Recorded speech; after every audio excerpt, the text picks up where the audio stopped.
Vice President. Ang problema kasi kay Vice President Sara Duterte, hindi niya kayang irespeto ang mga institusyon natin. Ang ina ninyong lahat. Binastos-bastos niya yung mga congressman eh. Nung araw, nung nakaupo ang tatay niyan, kayang-kaya niyang palitan ng speaker. At si Devot Alvarez, speaker, yeah. di ba? Yes. Oh, minanayobra niya. From her perch as mayor of Davao. Imagine that.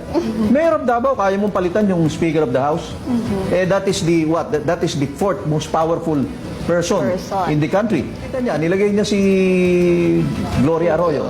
Kita niya, nilagay ngayon, nung pinatawag niya siya ng Congress, pupunta siya ron, pero siya ayaw niya sumagot, ayaw niya mag-oath, di ba?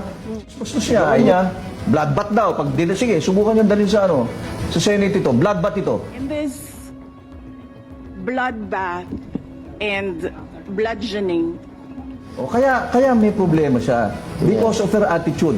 She is an entitled brat. She does not want to act like a true vice president.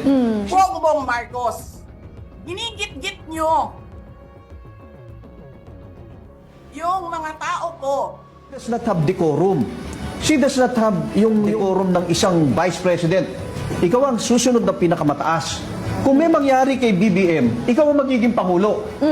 Oh, di ba? Dapat pakita mo naman na ikaw ay matinong tao at disente. Tama. Oo. Na posibleng maging susunod na Pangulo. Siya ang magiging susunod pagka may nangyari kay BBM Oo, Kaya yung sinabi niya, papapatay niya. Kumuha na siya ng papatay.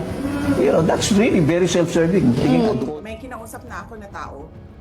Sinabi ko sa kanya, kapag pinatay ako, patayin mo si BBM, si Lisa Araneta, at si Martin Romales. No joke. This is a case for the prosecution to lose. It's a very strong case. Looking at all the evidence that they will need for the establishment of probable cause. Ito nakakatawa to just for the purpose of authenticating the electronic evidence which was the video of Vice President Sara when she was saying that she contacted somebody to kill the President and the First Lady and the former Speaker.